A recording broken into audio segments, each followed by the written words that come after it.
Myself, Venkata Narayana, DM Neonatology resident from Niloufer Hospital. And today I'm going to present an interesting case on unusual cause of cyanosis in a neonate. And I'm presenting this case under guidance of Dr. Alimelu M, Professor and HOD of Department of Neonatology, and Dr. Swapna M, Associate Professor in Niloufer Hospital. And in this seminar, there will be a few questions. So kindly try to answer in the chat box. Thank you.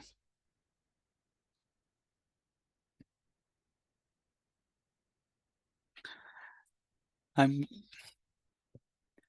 going to present baby of XYZ, a term female baby with a birth weight of 2.1 kg SGA, referred from peripheral hospital at 30 hours of life in view of bluish discoloration of lips and palms and soles since birth.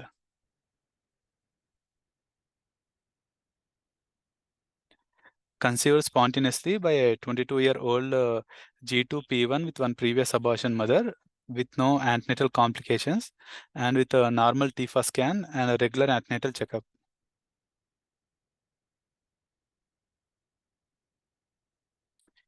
Baby is delivered by normal vaginal delivery, cried immediately after birth and did not require any resuscitation with a birth weight of 2.1 kg and Apgar scores of 7 and 8 at 5 and 10 minutes.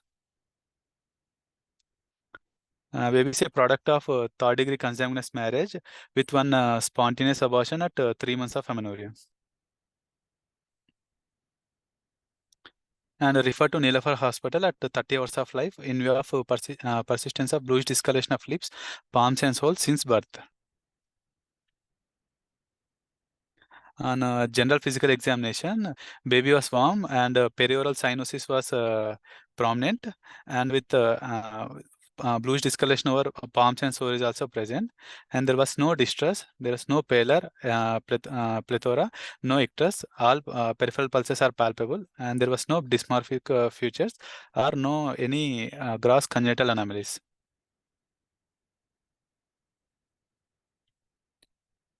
On anthropometry of the baby, length of 48 centimeters with a birth weight of 2.1 kg, which comes under less than third centile on Fenton's growth chart, and head circumference of 33 centimeters, which comes between 10th and 50th centile, and with a Pondle index of 1.90.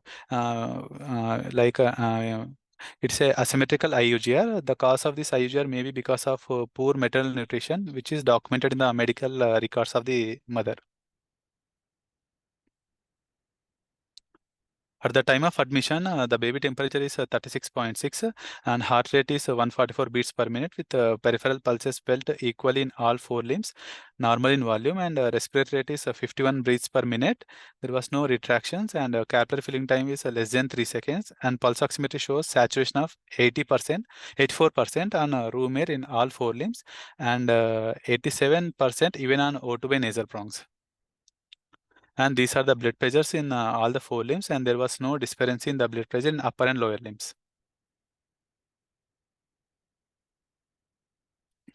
On systemic examination, respiratory system, there was no respiratory distress, bilateral air entry was present. On cardiovascular system, there was no murmur. Per abdomen, soft, and cranial nervous system examination, baby is alert with a normal tone and normal cranial nerves, and neonatal reflexes were present.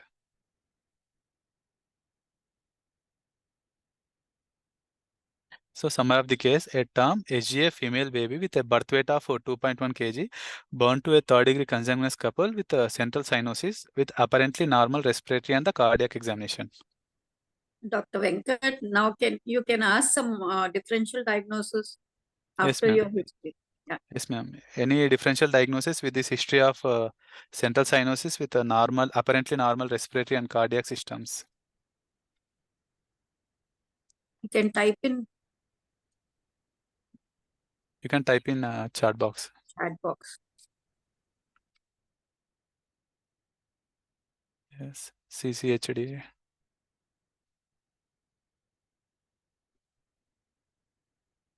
Yeah, I will come to this PPHN. PPHN, yes. Yes. Yes, pneumonia. Okay. Yes.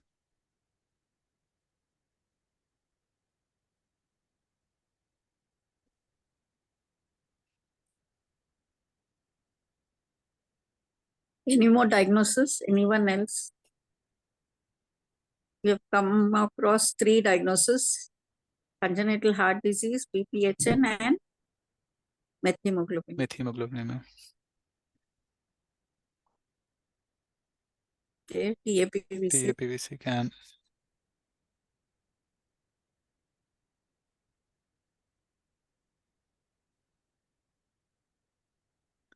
So if you people consider congenital heart disease, which congenital heart disease will manifest with cyanosis with from birth and within 30 hours of life? So you can put in the chat box, because we know that congenital heart disease, critical congenital heart disease, once the PDA gets closed, they usually present with cyanosis. Whether any other disease, cardiac condition will cause cyanosis early in the first day of life. Usually it is obstructed TAPVC. If non-obstructive, it manifests later. So obstructed TAPVC. Then any other cardiac disease which manifests with cyanosis, first one or first day. TGA, along with cyanosis, the TGA will have severe respiratory distress when they have large VSDs on the first day of life. They will present with CCF, more of CCF. Yeah, HLH can present. Can present.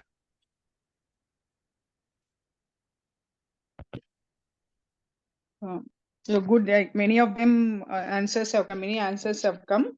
So one more thing, what we thought apart from what all the differentials which are put in the chat box, Venkat, you can continue. Yes, ma'am. Cyanotic congenital heart is like obstructed TAPVC, TJ with intact interventricular septum, Epstein anomalies, hypoplastic left heart syndrome can present like this. As the baby is an IUGR baby, there may be a probability of polycythemia causing cyanosis, and there may be pulmonary hypertension can also one differential diagnosis with this history. And as there is a persistent cyanosis and hypoxia, which is not improving with oxygen, with apparently normal cardiac and pulmonary systems, it will raise a suspicious of congenital methemoglobin also.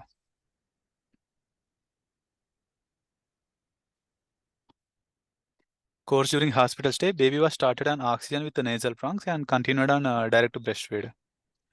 These are the initial investigations which showed a hemoglobin of 16.2 with a hematocrit of 53%. So polycythemia can be ruled out with normal sugars, and sepsis screen was negative. This is the arterial blood of the baby showing chocolate brown color. We can compare with this is a normal arterial blood. This is a baby's arterial blood.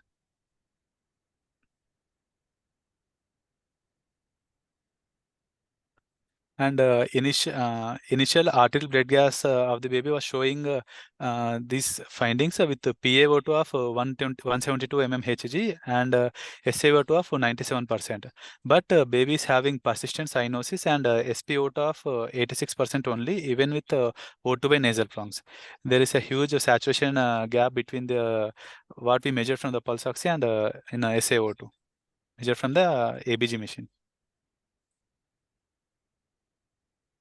On a radiological evolution, chest radiography showed normal cardiac shadow and lung fields, and bedside echo reveals normal structure and function of the heart. So we can rule out TAPVC, TJ with IVS, and HLHS can be ruled out from this. In view of persistent cyanosis, which was not improving with oxygen and chocolate brown colored blood with a saturation gap of more than 5% with normal PaO2, suspecting methemoglobinemia, we have sent serum meth levels which came out to be 14.3%. And normal is less than 2%, but in this baby, it came out to be 14.3%. As the baby's hemoglobin is 17 gram per DL, so 17 into 0.143. This total. This is the total amount of methemoglobin levels in the blood is 2.5 gram per DL. Normally, for cyanosis to appear, methemoglobin levels should be more than 1.5 gram per DL. So, as the levels are more, that is 2.5 gram per DL, this baby is cyanosed. And to rule out other hemoglobin variants, other causes of congenital methemoglobinemia like HbM variant, we have sent HbLC of the baby and the parents, which was came out to be normal. And after taking opinion from the genetic department, we sent whole exome sequencing, and baby was started on treatment. Baby was hemodynamically stable, and there was no history of lethargy, any irritability, any convulsion, any seizures or coma. So we didn't start any methylene. Baby was started on only ascorbic acid, which is an antioxidant, at the dose of 250 mg per kg per 250 mg per day in 3 divided doses. And the baby clinically cyanosis improved, and the baby have a saturation of 96% in all limbs from day 3 after starting the treatment. And the repeat serum methemoglobin levels came out to be 6% after 2 weeks of the treatment. This is the baby after treatment with ascorbic acid, and baby is maintaining a saturation of 96% in all the limbs on room air. This is the patient's gene analysis revealed autosomal recessive methemoglobin type 2, which is homozygous with variant of unknown significance. After taking opinion from the geneticist, they advised for a gene-specific Sanger sequencing of both the parents because of financial constraint.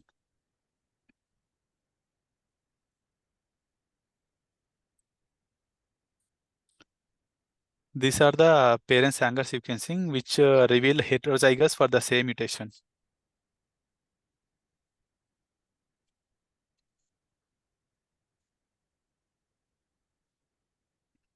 And the infant was discharged on day 7 of life in stable conditions and direct breastfeed and the ascorbic acid.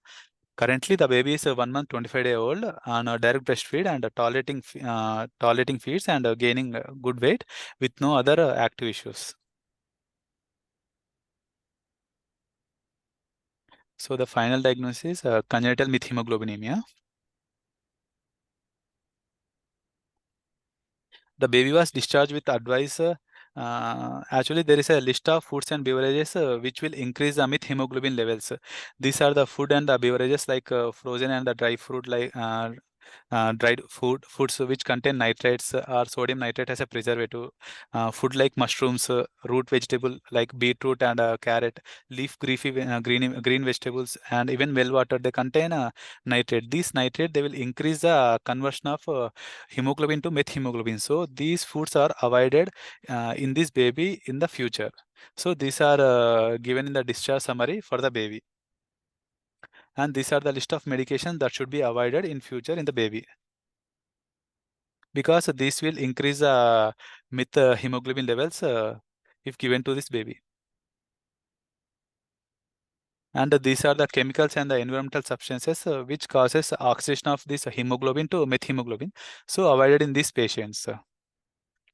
As this baby had a type 2 autosomal recessive congenital methemoglobinemia, it is associated with the developmental delay, seizures. So we advised for regular developmental assessment in each visit and watchful for the seizures. And parents are advised to undergo genetic counseling and prenatal diagnosis in the next pregnancy. In this class, I will provide a brief overview regarding approach to cyanosis in a newborn, regarding congenital methemoglobinemia, diagnosis and management of congenital methemoglobinemia. Approach to cyanosis in a newborn. Cyanosis refers to bluish discoloration of skin, nail blade, and the mucous membrane. It is due to increased concentration of reduced hemoglobin to above more than 5 gram per dl. It can be a acrocyanosis or central cyanosis. Acrocyanosis is more of a benign condition, where central cyanosis, it indicates a presence of potential serious and life-threatening condition, and it will require immediate evaluation. And central cyanosis, it is detected in lips, fingernails, oral mucosa membrane, conjunctiva, and the tip of the tongue. This is the first question. For example, at a given saturation of 85%, if two babies are there, one baby is anemic with a HB of 6 gram per dl, and another baby is polycythemic with a hemoglobin of 20 gram per dl. Which baby will appear cyanotic?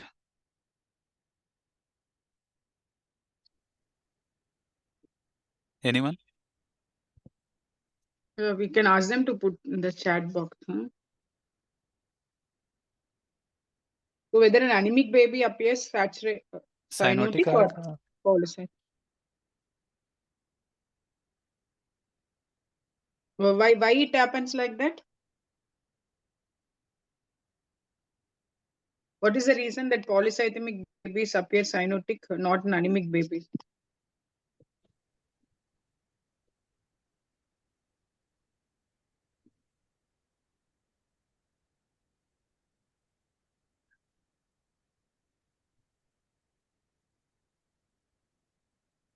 Venkat, many have written as polycythemia is more significant with higher hemoglobin. Can you explain the reason? Yes, ma'am.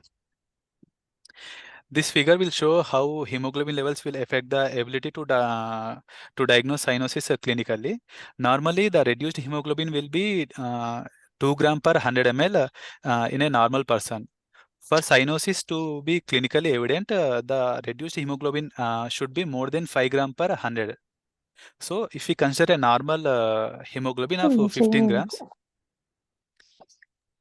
if we consider a normal hemoglobin with a 15 grams, in this 3 grams will correspond to 20% desaturation. That is, this baby with the normal baby with a hemoglobin of 15 grams will appear cyanosis if the saturation is 80%. While in polycythemia, where the hemoglobin is 20 grams, here the 3% of 20 means 15%. So this baby will be appear cyanosis at higher levels of oxygen saturation, that is around 85. While in anemia, there won't be enough hemoglobin. So to appear cyanosis, this baby should have saturation of 50%. So in the baby with anemia, the cyanosis will be recognized at a lower level of oxygen saturation. So it is the amount of hemoglobin, no? So in anemic baby, they don't have that amount of hemoglobin. Cyanosis, at least 5 grams should be there to produce clinically evident, yes, ma'am. Cyanosis. Okay.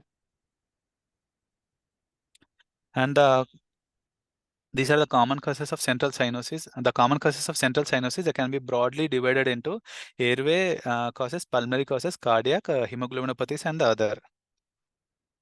These are the airway causes. First one is a choanal atresia. It should be suspected when an infant is having the distress and the cyanosis, which is more evident when the baby is in a quiet state and which improves during the crying. And laryngomalacia and other causes like micrognathia, peri-Robin sequelae, laryngomalacia, which is the most common cause of inspiratory stridor in infants, vocal cord paralysis, tracheal stenosis, vascular rings like abnormal anterior mediastinal vessels, cystic hygroma and hemangioma. All these causes airway compression causing the cyanosis. Hemoglobinopathies like methemoglobinemia with HBM variant, they can cause cyanosis. And other causes like polycythemia, as explained earlier. And in pulmonary causes, it may be because of ventilation perfusion mismatch or because of alveolar hypoperfusion or diffuse impairment of the pulmonary. And ventilation perfusion mismatch, it can be classified as whether it's a lung pathology or external compression of the lung. Lung pathology like TTNB, RDS, pneumonia, MAS, CDH, pulmonary hypoplasia, pulmonary hemorrhage, CCAM, and pulmonary hypertension can cause cyanosis. And external compression like because of pneumothorax, pleural effusion, or hemothorax can cause.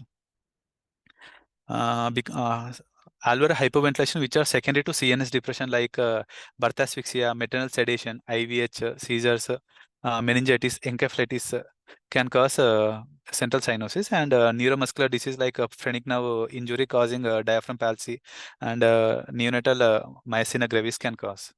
Diffuse impairment like pulmonary edema, which is caused because of left-sided obstructive cardiac disease seen in coarctation of aorta, and severe aortic stenosis and cardiomyopathy can cause. And other is congenital lymphangiectasia. Cardiac causes, they can be broadly classified as a decreased pulmonary blood flow or increased pulmonary blood flow. This severe cyanosis, it's a prominent feature in conditions with decreased pulmonary blood flow. Conditions like tetralogy of Fallot, tricuspid atresia, pulmonary atresia, and critical pulmonary stenosis. And increased pulmonary blood flow conditions like TGA, truncus arteriosus, TAPVC can also present. The initial evaluation for central cyanosis, it should include proper antenatal history, including fetal ultrasound showing any history of any congenital heart disease, any CDH, any CCAM, any family history of CHD, any history of oligohydramnios causing pulmonary hypoplasia, any maternal intake of lithium, any history of maternal sedation during labor, any history of meconium strained liquor. And on detailed physical examination, we should look for vitals like tachypnea, retractions. If the baby is having both tachypnea and retractions, it will more favor of respiratory. Or if the baby is having only tachypnea without any retraction, we can suspect cardiac conditions. Even if a small history like crying, if the crying improves the cyanosis, we can suspect more of CNS or the pulmonary causes. If the crying worsens the cyanosis, we can suspect a CVS cause. And a detailed respiratory system for striders, upper airway obstructions, retractions, to look for lung parenchymal pathologies, cardiac system to look for murmurs, abdominal examination to look for any scaphoid abdomen to rule out a CDH, neurological examination to see for any hypoxic insult can be seen. And initial investigation, they should include complete blood picture to see for polycythemia and sepsis, and random blood sugar for hypoglycemia causing CNS depression, and at ABG, initial ABG to confirm central cyanosis, and for the diagnosis of the methemoglobinemia. Chest X-ray to rule out lung parenchymal disease, and hyperoxia test, which we do to know whether the cyanosis is because of respiratory or the cardiac causes. And the management, it will include initial stabilization, and we should treat according to the cause of the cyanosis.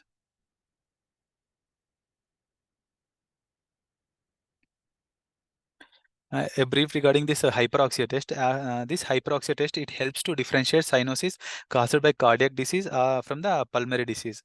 Initially, we will take one ABG, and then we will give 100% oxygen administered through a plastic hood for at least 10 minutes, so that it will completely fill the alveolar space with oxygen. If the cyanosis is because of pulmonary disease, the arterial PaO2, it will usually rises greater than 100 mm Hg. If it is a cardiac condition, the arterial PaO2 does not exceed 100 mm of Hg, and usually the rise is not more than 10 to mm of Hg. But exceptions will be there. Exception exist in case of patients with a large pulmonary blood flow, and those who are having a severe lung pathology will have different results. But nowadays we are not using this hyperoxia test because of increased risk of ROP, and this hyperoxia, it found to induce a hypomyelination in the corpus callosum, and it potentially contributing to the periventricular leukomalacia in preterm infants. So we are not using nowadays. And going to congenital methemoglobinemia. This is a oxygen dissociation curve. This is a oxygen dissociation curve of a normal hemoglobin, while this is a oxygen dissociation curve of a methemoglobin. If this curve shift to the right, this will favor the oxygen delivery at the tissue level. And if this curve shift to left, this causes tissue hypoxia. That is what we see in methemoglobin. Actually, methemoglobin, it's a oxidized form of hemoglobin which contain heme iron in a ferric state. This methemoglobin will have a increased affinity to oxygen, and there will be shift of the oxygen dissociation curve to the left. This is causing functional anemia and tissue hypoxia. This is a reduction of methemoglobin. This is a normal hemoglobin. It is reduced to methemoglobin because of this reactive oxygen species. And in our body, it is converted back to hemoglobin with the help of this cytochrome B5 reductase enzyme. And it will use this NADH, which is generated from the glycolysis, as a electron donor. And there will be alternate pathway for the reduction of this. This is a NADPH methemoglobin reductase. I will discuss regarding this in the further slides.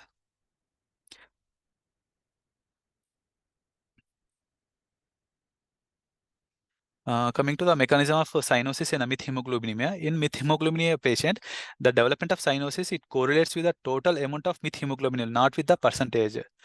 This methemoglobin level, it is calculated by the total hemoglobin of the patient into percentage of methemoglobin levels in the blood.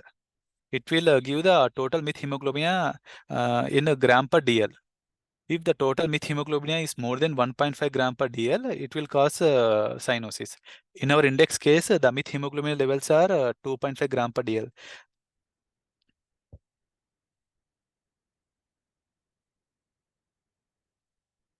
Causes of methemoglobinemia, it may be hereditary causes, which is caused due to because of most commonly caused because of the cytochrome B5 reductase deficiency, and other causes are hemoglobin M disease and cytochrome B5 deficiency. The cytochrome B5 reductase is an enzyme, while the cytochrome B5 is an substrate. And acquired causes, these acquired causes are very rare in neonates, but these are mostly seen in the elder children. These acquired causes include topical anesthetic agents like prilocaine and dapsone, antimalarial drug primaquine, chloroquine, inhaled nitric oxide used for pulmonary hypertension, nitrates and nitrates which are present in well water, in preserved foods, aniline dyes, and other chemicals. These are the list of medications and the chemicals that can cause acquired methemoglobinemia. And these are the chemicals and the environmental substances causing acquired hemoglobinemia. These are the case reports from India where the neonate had acquired methemoglobinemia. In this case report, the neonate had acquired methemoglobinemia as the neonate is on the formula feed mixed with the well water, which had a high concentration of nitrate. So the baby had acquired methemoglobinemia. And in this case series also, they have presented, it was presented that the newborn with the diarrhea, they also had acquired methemoglobinemia. These are the case reports of congenital methemoglobin diagnosed based upon blood methemoglobin levels and treated with methylene blue and ascorbic acid. Congenital methemoglobinemia, the precise prevalence of congenital methemoglobinemia is not known, but it is estimated at 1 per 1 lakh. There is a higher prevalence is seen as 47 per 1 lakh has been reported by Bertesve et al., who collected 43 cases of congenital methemoglobin in Sakha Republic area in Russia, and most common cause is cytochrome B5 reductase deficiency, and it is seen in a certain isolated population like in Siberia, Alaska, Navajo people, and Puerto Ricans. Causes of congenital methemoglobinemia. The most common cause is cytochrome B5 reductase deficiency. It is a autosomal recessive condition, and the affected individuals, they are homozygous or compound heterozygous for this pathogenic variant. While heterozygous, they may be more susceptible to acquired methemoglobin because of low levels of the enzyme levels.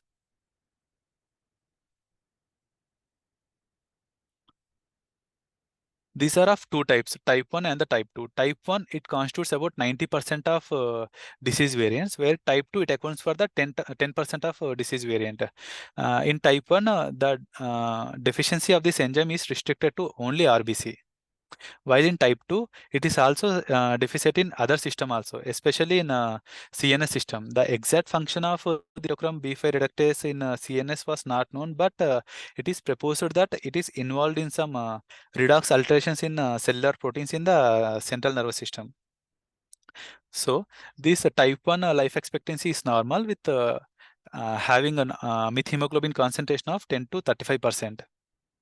While type 2, the most babies will die in infancy, and these babies will have features like developmental delay, microcephaly, intellectual disability, seizures, and spastic quadriparesis. Unfortunately, this index case had this type 2 mutation, but the baby didn't have any development delay or any microcephaly or seizures till now.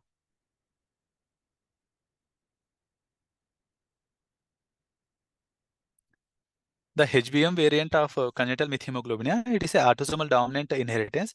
It is caused because of mutation in alpha, beta, gamma globulin gene, causing resistance to this enzyme. Actually, this results in the substitution of tyrosine for histidine in the proximal or distal site of heme pocket, resulting formation of this iron phenolate complex that resists conversion of Fe3 plus to Fe2 plus. Till now, there are at least 12 HBM disease variant have been described, and it is diagnosed by hemoglobin electrophoresis. It may be homozygous or heterozygous. The homozygous, it is incompatible with life, while heterozygous are cyanotic for entire life with no specific therapy. There only cyanosis will be present in these babies.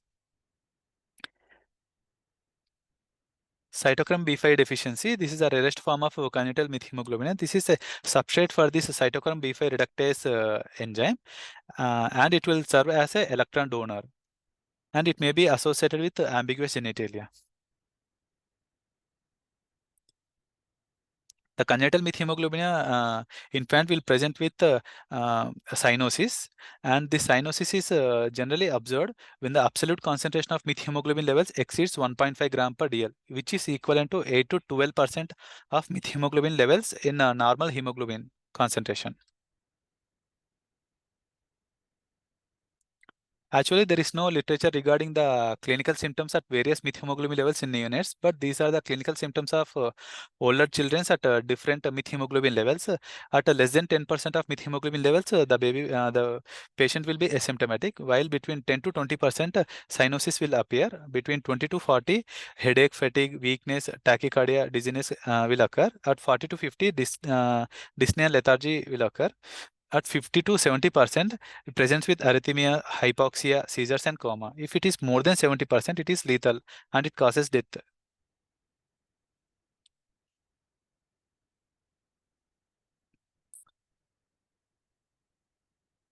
And methemoglobin, it is suspected in a neonate with unexplained cyanosis or hypoxia that does not resolve with supplemental oxygen.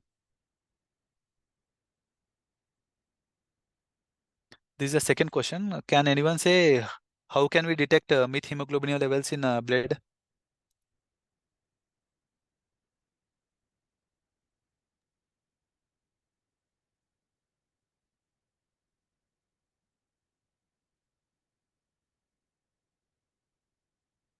So by the color of the blood sample, Yes, co-oximetry,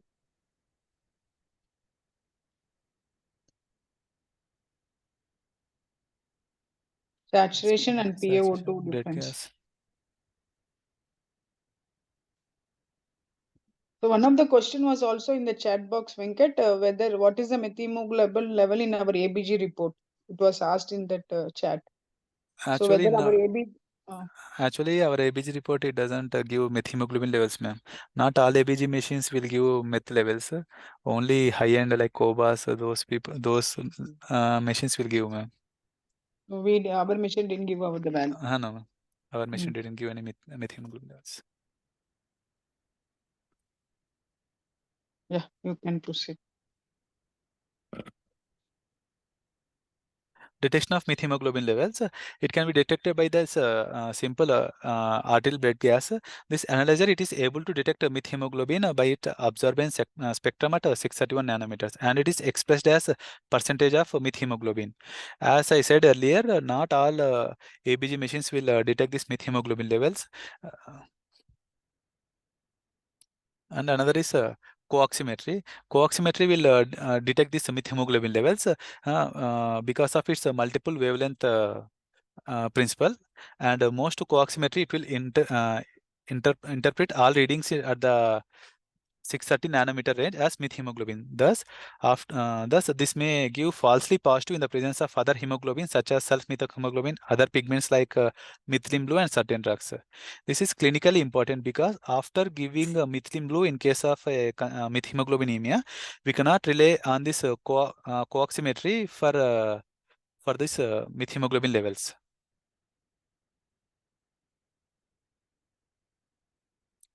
This is a brief regarding this pulse oximetry and co-oximetry. This is a pulse oximetry which works on the principle of Beer-Lambert's law. Here, the probe of pulse oximetry, it will have two light-emitting diodes which will emit red light and the infrared light. This red light, it is observed by the reduced hemoglobin at 660 nanometer, while infrared light is observed by the oxyhemoglobin at 940 nanometers. And there will be another photodetector which is placed on the opposite side of the probe. It will sense the ratio of red and the infrared received here. And there will be a built-in microprocessor which analyzes and digitally display the saturation. The pulse oximetry, it will have only two wavelengths, that is red rays and infrared rays. While co-oximetry, it will have four wavelengths of light, which are capable of detecting this carboxyhemoglobin and methemoglobin, apart from reduced and oxyhemoglobin. The newer co-oximetry, they have five wavelengths, which are also able to measure self-methemoglobin like this. This will measure reduced hemoglobin, oxyhemoglobin, carboxyhemoglobin, methemoglobin, and self-hemoglobin.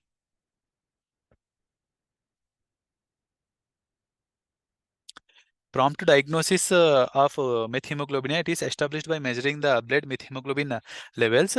It is done by direct assay. It is using a reaction with the cyanide. With the cyanide, methemoglobin, it will form a cyanomethemoglobin and it is measured. And this method is called as Evelyn-Malloy method. This method is especially useful when to remeasure the methemoglobin levels after administration of methylene blue, because after administration of methylene blue, we cannot rely on co-oximetry readings for this methemoglobin levels.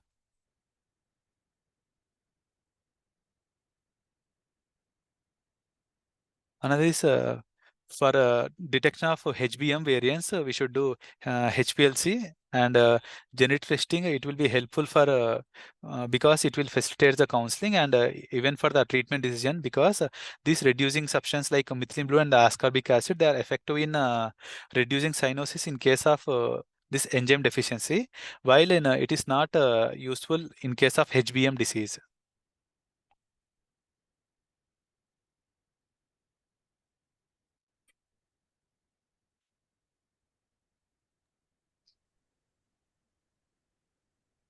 Can anyone say what is saturation gap and what is its significance?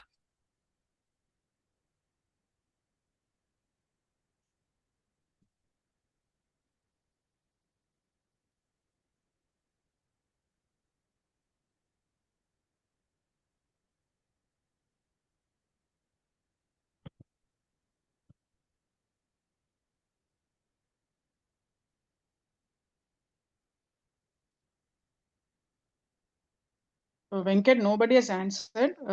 Yes, ma'am. You can explain what is saturation gap. Actually, Somebody saturation has gap, it is the answered as SpO2 SpO2 and and PaO2 PaO2. mismatch. Yes, ma'am. Mm. It is defined as difference between the calculated oxygen saturation from a standard blood gas machine and readings from a pulse oximeter. If the saturation gap is more than 5%, it will suggest the presence of abnormal hemoglobin such as methemoglobin or self-hemoglobin. As in this index case, the saturation gap is 12%. And if there is a disproportionate cyanosis not responding to supplemental oxygen with a chocolate brown blood and a saturation gap of more than 5%, we should raise a suspicious of methemoglobinemia. These are the samples of blood with varying methemoglobin levels, which are displayed on white and the absorbent material. Note the chocolate brown color of the methemoglobin with more levels of methemoglobin levels.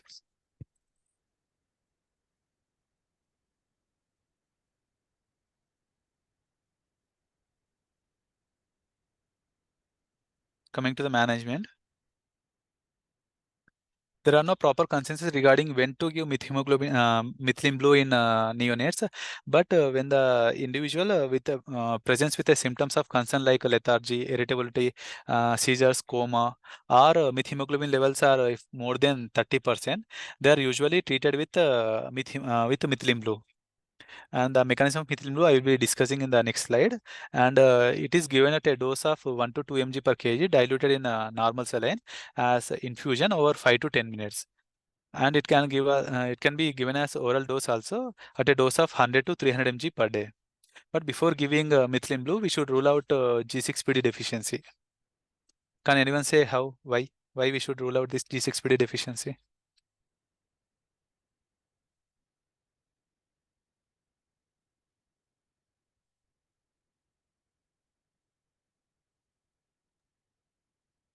Please type in your answer.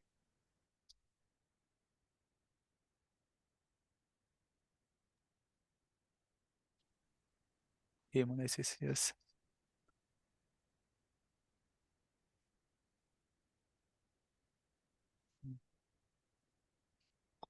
Here, this yellow area is a HMP shunt pathway. From this HMP shunt pathway, NADPH is synthesized. This methylene blue from the is converted into leucomethylene blue from accepting electron from this NADPH. And this leucomethylene blue, it will convert Fe+3 to Fe+2.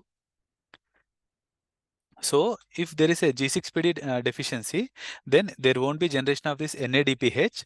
So it will the methylene blue will remain as methylene blue only. It is not converted. This methylene blue itself is a oxidizing agent.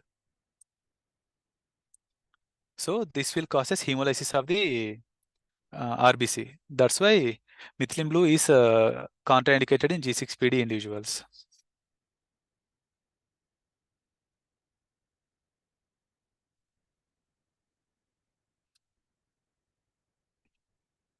And regarding ascorbic acid, vitamin C being an antioxidant, and it will help in a direct action. It will have a direct action on reduction of methemoglobin, and it is indicated in those patients who are in whom we suspect a G6PD or a proven G6PD deficiency.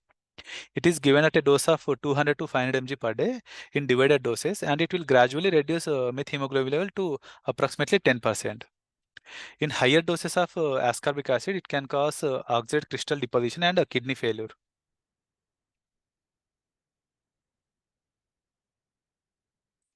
Riboflavin, it can accelerate the reduction of methemoglobin level via NADH FAD reductase system, but there are limited data available on use of riboflavin in hereditary methemoglobinemia, and the doses of riboflavin, it varies from 20 mg to 400 mg per day.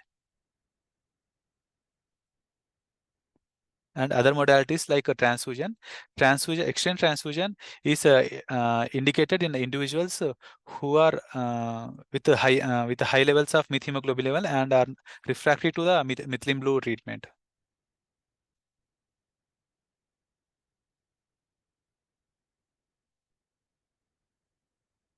Take-home point for this class is central cyanosis. It indicates a presence of potential serious life-threatening disease, and it requires immediate evaluation. And with hemoglobinemia, it should be suspected in a newborn in the absence of any obvious cardiac and the pulmonary dysfunction that are persistent cyanosis and hypoxia. With a disproportionate cyanosis which is not responding to supplemental oxygen, with a chocolate brown blood and a saturation gap of more than 5%, it should raise a suspicion of methemoglobinemia.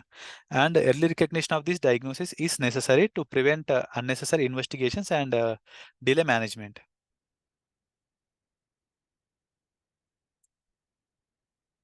Thank you.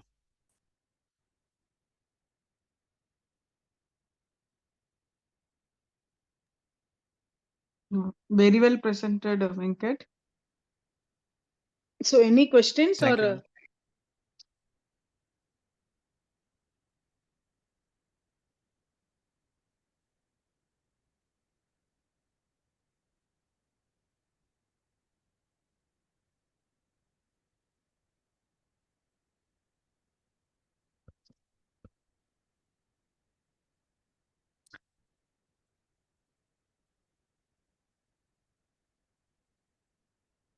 Venkat, there is one Yes, question in the chat box.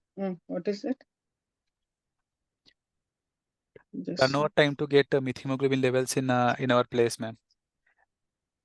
What is Turnover time to get methemoglobin levels report in our place. Actually, it took 3 days, ma'am, to get reports.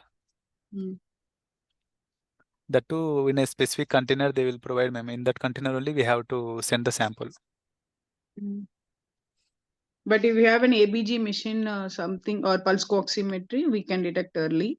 We can detect And early. Saturation gap with an example. If the baby saturation is coming like around 80, and in ABG machine SiO2 is showing 97%, that is a saturation gap of 17%. That is, patient is 80 and in ABG machine is showing 97. So this is a saturation gap. If it is more than 5%, then we should suspect abnormal hemoglobin like methemoglobinemia and sulfhemoglobinemia. Even carboxyhemoglobinemia can also be suspected based on this saturation gap. Usually, we think of usually we diagnose based on PaO2. If the saturation is less, but the ABG is showing good PaO2. Good PaO2 also. but recent this saturation gap has been recently added, mainly from cases of some acquired methemoglobin or due to some poisoning. They have reported cases where the saturation gap has also helped in making the diagnosis. How long will you continue vitamin C in this case? The baby should be for the lifelong treatment with vitamin C, ma'am, normally. So there are no specific guidelines.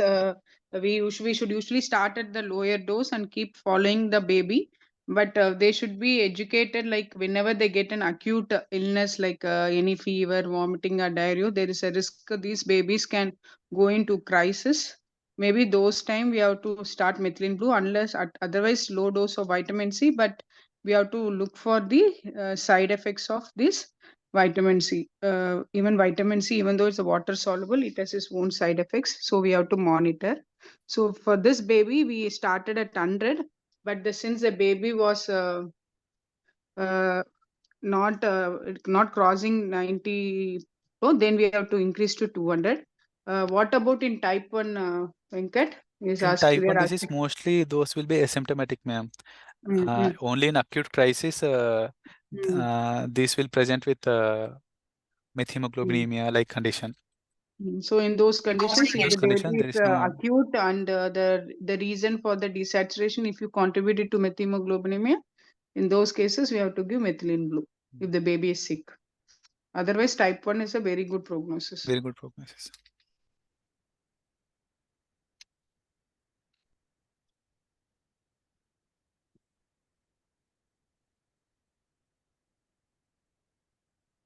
Yeah, I think there are no other questions. Yes, ma'am. Yeah. And we thank all the people who have joined for this class. Thank you. Madam Alimelu, madam, you want? Yeah, well presented, Venkat. Yeah, I think this is not a very uncommon case. We've seen almost, this is the third case we've seen in the last 2 years. So we still have to be aware that when you have a case of cyanosis and you see the saturation gap, we have to think about methemoglobinemia. The DD should always be looked at in cases when you see a case of cyanosis. So there was somebody had mentioned of vein of Galen malformation as well, but that would, the neonate would present with failure, not with cyanosis. So that's another important point. And yeah, prognosis wise, again, type 2 has poorer prognosis. But if we control well like this for this neonate, since the methemoglobin levels are not very high, till now they have no CNS manifestation, no delay as well. So I think management and, probably long term, we can still see how this child will do. Thank you. Thank you, everybody. Thank you, Venkat. Yeah, ma'am. Thank you. Thank you, Swapna.